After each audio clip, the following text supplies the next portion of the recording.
Here's how small YouTube channels land coaching clients and why 1,000 subscribers is more than enough to hit 10K months. After working with educational creators who thought they needed more views to grow their business, I realized the uncomfortable truth. Most of them didn't have a traffic problem. They had a positioning problem. If you can't turn 1,000 aligned subscribers into one paying client, 100,000 random ones won't fix it. In this video, I'll break down the 3 advantages small channels have and how to use them to land coaching clients without needing to go viral. The first advantage small channels have is this: you don't need mass appeal. When you're small, you don't need to entertain everyone or blow up on YouTube. You only need a few hundred people who are deeply aligned with what you do. Because as a coach, you're not relying on ad revenue or sponsorships.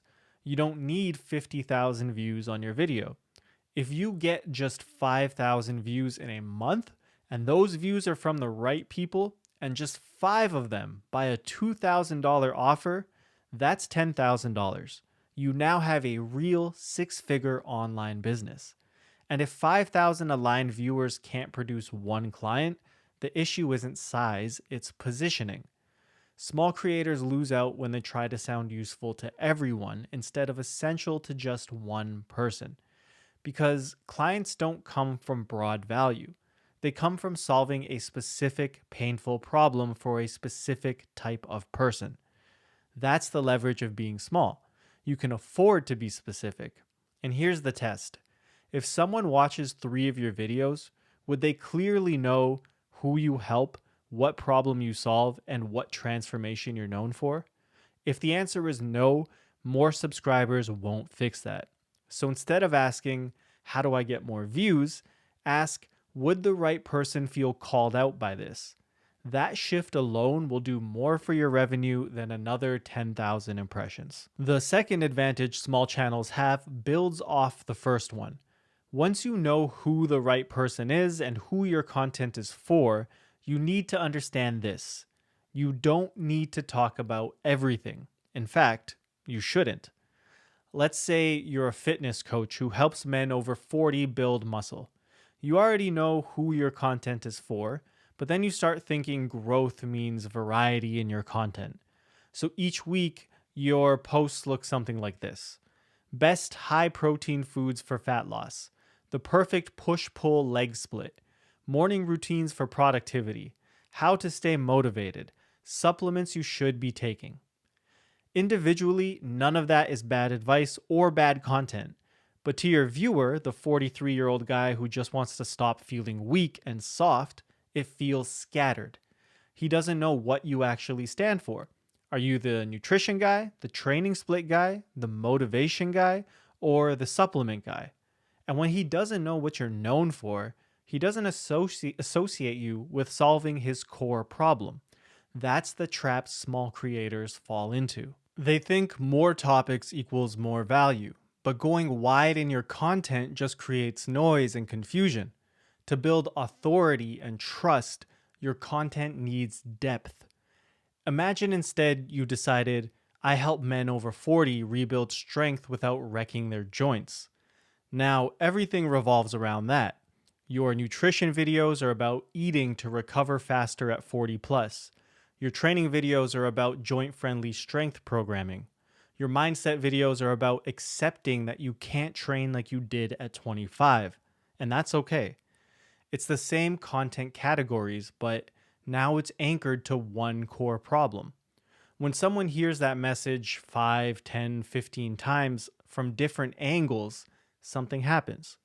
You stop being a fitness YouTuber, and instead you become the guy for strong at 40 muscle growth. And when that viewer finally decides he wants help, he's not comparing 5 different coaches. He already knows who he associates with his problem. That's the leverage of being small. You can afford to obsess over one transformation. So here's the test. If someone binge watched your last 5 videos, would they be able to finish this sentence clearly? This channel is for people who want to achieve transformation. If that blank isn't obvious, if the transformation each video helps them achieve isn't obvious, you're going too wide. Because small channels don't win by saying more. They win by owning one thing so clearly that the right people feel locked in. The third advantage small channels have is this: you don't have enough traffic to hide behind vanity metrics. That doesn't sound like an advantage at first, but it is. Let's go back to the fitness coach helping men over 40 build muscle. If he uploads a video and it gets 3,000 views, most small creators immediately check click through rate, watch time, subscriber growth. And if those numbers look decent, they feel like it's working. But here's the real question: did anyone ask, how do I work with you, book a call with you, or become a paying client? Because views are great, but clients are where you make money and build your business. So small channels win when they stop asking, how did this perform?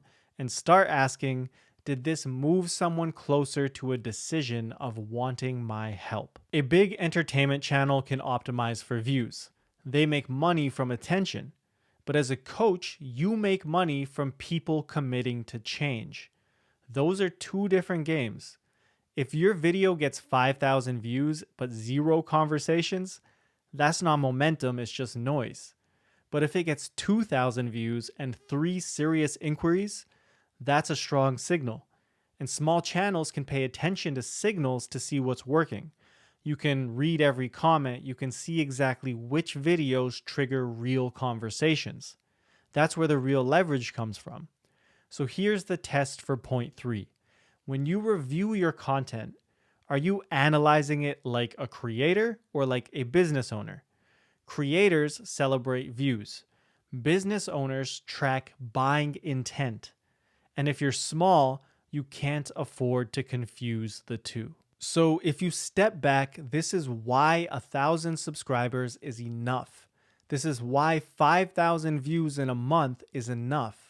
Because small channels win when they get 3 things right: who you speak to, what you repeat, and what you optimize for. Instead of mass appeal, you need alignment.